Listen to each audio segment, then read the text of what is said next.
What is the curved surface area of a cylinder having radius of base is 70 centimeters, height 14 centimeters. So ఇక్కడ curved surface area అడుగుతున్నానండి. దేని యొక్క అంటే cylinder యొక్క మన curved surface ఏరియాకి formula ఏంటంటే 2πrh. So మనకు curved surface area formula 2πrh. So 2 into 22/7 into r value వచ్చేసి మనకు 70 ఇంటూ 14. సో 7 1 జా 7 10 జా. సో మనకి ఎంత వస్తుందంటే 440 ఇంటూ 14. సో నీకు 4 4 జా 16. సో మనకు చూద్దాం 4 4 జా 16, 4 4 జా 16, 17 ఇంటూ 44.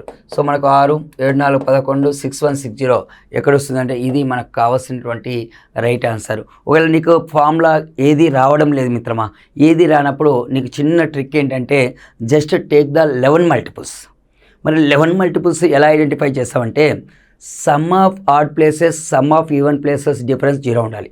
అంటే ఇక్కడ చూడండి 5 + 3 8, 9లో ఈ 8 పోతే మనకి ఎంత వస్తుందన్న 1.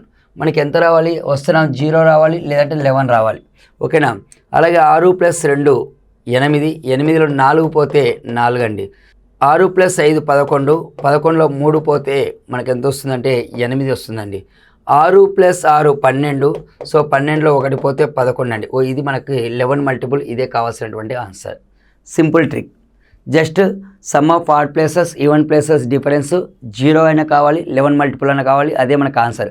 అది ఏ విధంగా పనికి వస్తుంది, ఏరియాకి పనికి వస్తుంది, వాల్యూమ్కి పనికి వస్తుంది.